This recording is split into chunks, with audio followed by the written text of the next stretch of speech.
Before we dive into this, I need you to do something. Hit that subscribe button, turn on notifications, and drop a comment below. Trust me, this is a story you won't want to miss. Now, let me ask you something. Have you ever done something you swore you'd never do? Something so out of character, so reckless, that even you don't recognize yourself anymore? That's exactly what happened to me. I was the loyal wife, the devoted partner, the woman who believed cheating was unforgivable.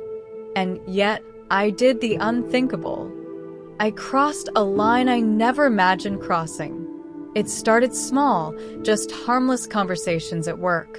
A little bit of attention, a little bit of excitement, until it wasn't so harmless anymore. Until one moment, one decision, changed everything. I cheated on my husband, and the worst part? I thought I could keep it buried forever. But secrets have a way of surfacing, and the truth? It always demands to be known. What happened next shattered my marriage, my sense of self, and everything I believed about love and loyalty. Was it worth it? Did I regret it? And most importantly, could my marriage survive the ultimate betrayal? Stay with me until the end, because this is the kind of story that will make you question everything you think you know about infidelity. I still remember the exact moment I ruined everything. It wasn't loud, dramatic, or filled with accusations. It was just a text. A single, reckless message sent in a moment of weakness, shattering the life I had built with David. My hands were trembling as I stared at the screen, knowing there was no turning back. How many times do we convince ourselves that one small mistake won't matter? That no one will ever find out? But secrets have a way of surfacing, don't they? And mine was about to explode like a ticking bomb. Looking back, I wonder what I was thinking. Maybe I wasn't thinking at all. The thrill, the rush, it felt intoxicating. It wasn't love, I know that now. It was an escape, a reckless attempt to feel something different, something forbidden. Infidelity doesn't begin in the bedroom. It begins in the mind, in those tiny justifications we whisper to ourselves. I told myself it was harmless, that I wasn't really cheating until I was. Until that one message turned into something I couldn't undo. The moment David saw my phone light up, I felt the blood drain from my face. He didn't have to say anything. His silence was worse than any scream. I could see the betrayal in his eyes, the realization that the woman he trusted had just become a stranger. That's the thing about infidelity. It doesn't just break trust, it rewrites history. Every moment of love, every promise, every late-night conversation, it all suddenly feels like a lie. And there I was, frozen, watching it all collapse in real time. I wanted to reach out, to explain, to justify, but what could I possibly say? It was a mistake. That wouldn't erase the pain. The weight of my choices pressed down on me, suffocating. I had crossed a line I never thought I would, and now there was no going back. But maybe the cracks in our marriage had started long before this. Maybe this wasn't just about one mistake, but about something deeper, something we had ignored for far too long. They say affairs don't just happen overnight, and I know that now. The truth is, the cracks in my marriage with David started long before that message was sent. I had spent years juggling too much, being a wife, a mother, a career woman, constantly pulled in every direction. And yet, in the midst of it all, I felt invisible. David and I lived under the same roof, but we were worlds apart. Conversations turned into routine exchanges.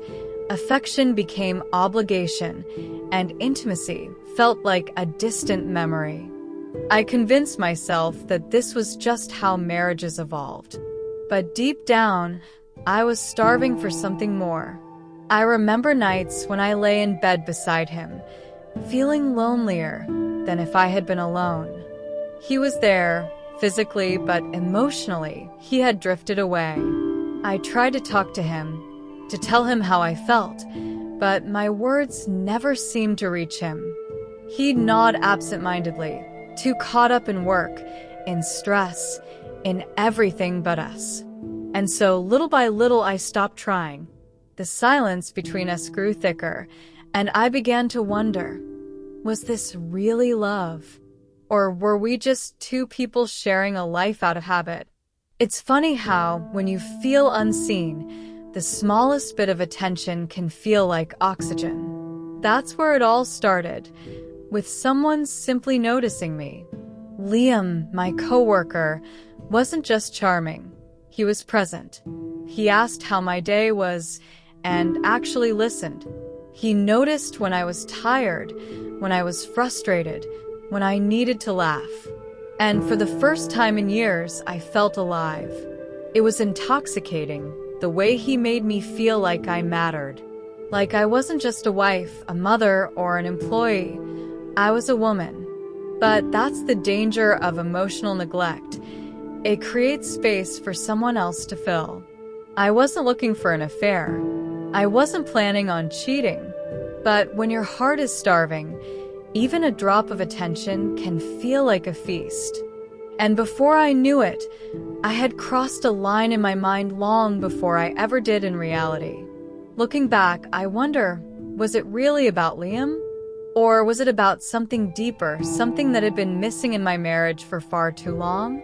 David and I were once the couple everyone envied. We met in college, and our love felt effortless, like something out of a movie. We had late-night talks that stretched until sunrise, whispered dreams about our future, and a connection that felt unbreakable. When he proposed, I didn't hesitate.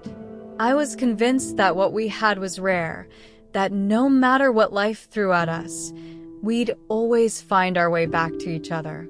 But love doesn't just survive on memories, does it? Over time, the magic faded.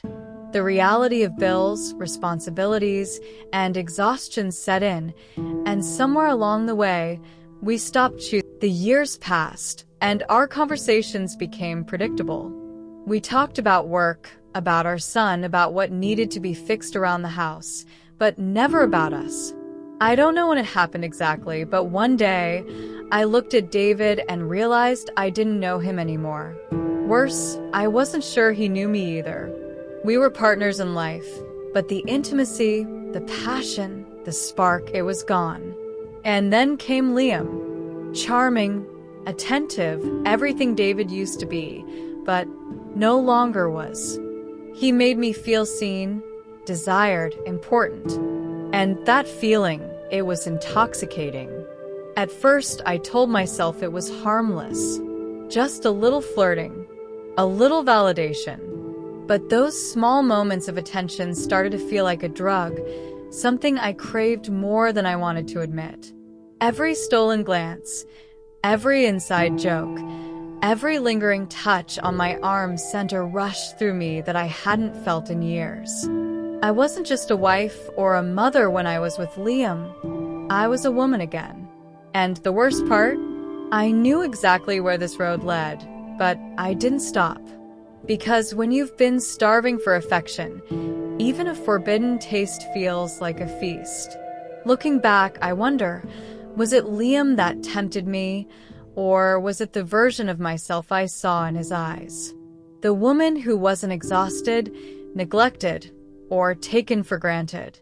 The woman who still had passion, who still had desires. Maybe that's what scared me the most. Maybe it was never really about Liam at all. Maybe the real betrayal had started long before he even entered my life. I wish I could say I didn't see it coming, but the truth is, I knew exactly what I was doing. It started with innocent conversations, venting about work, laughing at the same jokes, finding comfort in each other's presence. At first, Liam was just a friend, someone who understood me in a way I thought David had stopped trying to. But the danger of emotional intimacy is that it doesn't feel like cheating until it is. I told myself it was nothing, that I could control it. But the moment I started hiding things I should have known. Affairs don't begin in the bedroom. They start in the heart. Every message, every secret coffee break, every glance that lingered a second too long pulled me deeper. What began as a harmless friendship soon turned into something I couldn't ignore. I started dressing differently for work, anticipating our conversations more than I should have. And then there were the late nights, the ones where I sat in my car, staring at my phone, knowing I was about to cross a line but unable to stop myself. It wasn't just about Liam, it was about how he made me feel. Desired. Important. Alive. The first time we kissed, I felt a rush of guilt and exhilaration all at once. A part of me screamed to stop, to walk away before it was too late. But another part, the part that had been starving for attention, for passion, refused to listen. I told myself lies to justify it. That David didn't care. That I deserved this. That it wasn't really cheating if it wasn't love. But deep down, I knew better. I knew I was building a house of cards, and one gust of truth would bring it all crashing down. And that gust came sooner than I expected. The lies became harder to keep up, the secrecy more exhausting. There were nights I'd sit at the dinner table with David and feel like a stranger in my own home. I could sense the shift, the way my guilt turned into distance, the way David's eyes lingered on me, searching for something he couldn't quite name. He knew something was wrong, and I knew it was only a matter of time before the truth surfaced in a way I couldn't control. The moment David found the messages, my world cracked open. I'll never forget the way he looked at me, like a man who had been punched in the gut but was too numb to feel the pain just yet. He didn't yell. He didn't throw accusations. He just stood there, phone in hand, reading every word, every confession of infidelity, every proof of my betrayal. And the silence, God, the silence was unbearable. I almost wished he'd scream, curse, call me every name in the book. Anything would have been better than that deafening quiet that told me he had already made up his mind. I tried to explain, to reach for him, but he flinched like my touch burned. How long? He finally asked, voice hollow, eyes distant. And that was when I realized it wasn't just the cheating that broke him. It was the fact that I had been living a life he knew nothing about, that I had built a world behind his back, shared secrets, desires, and moments with another man while he remained in the dark. He wasn't just mourning our marriage. He was mourning the illusion of the woman he thought he knew. That night, he packed a bag. No dramatic exit, no begging for explanations. Just quiet devastation. Watching him leave, knowing I had caused this, was a pain I never expected. It's strange, isn't it? How the fantasy of an affair feels exhilarating, but the reality of being caught is suffocating. All those moments of passion, all the justifications I had fed myself, crumbled under the weight of what I had done. I had traded years of trust for fleeting moments of excitement. And now, there was no undoing it. The house felt hollow without him. Every room a reminder of the life we had built and the damage I had inflicted. I wanted to reach out, to tell him I was sorry, that I hadn't meant to destroy everything. But the truth is, intentions don't erase actions. Infidelity isn't just a mistake, it's a choice. A choice that comes with consequences. And I was about to face every single one of them. The silence of my empty apartment is deafening. It's funny how you never truly notice the little things. The sound of another person breathing beside you, the clinking of dishes in the kitchen, the warmth of shared space, until they're gone. David is gone, and now I sit here, surrounded by the wreckage of my own choices, trying to piece together how I let my marriage slip through my fingers. Was it really about love? Or was I just running from something I refused to face? Infidelity stories always seem black and white from the outside, but when you're in it, the shades of gray are endless. I used to believe that cheating was something that only happened in broken relationships. That's what made it easier to justify at first. But now, looking back, I see the truth. I wasn't searching for love. I was searching for an escape. An escape from routine, from feeling invisible, from the quiet resentment that had built up over the years. Liam wasn't my soulmate. He was a distraction, a mirror reflecting back the parts of myself I had forgotten. But distractions come with a price, and mine cost me my marriage, my home, and the man who once promised forever. Divorce is looming, and I can't help but wonder if this is what I really wanted all along. Did I subconsciously sabotage my own happiness? Was I so desperate for something different that I was willing to burn my entire life to the ground? These are the questions that haunt me in the middle of the night, the ones that no one warns you about when they talk about cheating in marriage. Because the truth is, the fantasy always fades, but the consequences, they stay. And now I have to live with them. I scroll through old pictures, ones where David and I were still happy, still full of hope. I wonder if he does the same. If he sits somewhere, looking at what we used to be, mourning the life we lost. But regrets don't fix broken trust. Apologies don't rewind time. And no matter how much I wish I could take it all back, the only thing left to do is face what comes next. The story of infidelity is never just about the betrayal. It's about everything that happens after. And for me, the after has only just begun. Now that you've heard my story, what would you do if you were in my shoes? Reaching that point where what seemed like a momentary escape turns into the greatest consequence of your life. I could tell you I regretted it instantly, that it was all a mistake, but the truth is that feelings are far more complex than that.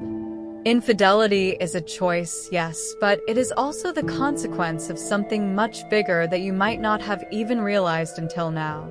The question that remains is, are you living the life you truly want? Or are you seeking something out of place? Something that might not even fill the emptiness you feel inside? I invite you to reflect, to make a decision now before it's too late. Because once the price of betrayal is paid, there's no turning back. If you haven't subscribed yet, do it now. Turn on the notifications so you don't miss any content about relationships, infidelity, and most importantly, how to rebuild what was broken. What will you do with what you've learned here today? Will you stay in your comfort zone? Or will you start making more conscious and transformative choices in your life? I look forward to seeing you in the next videos to talk more about this. And remember, your story doesn't have to end this way. Change begins with you.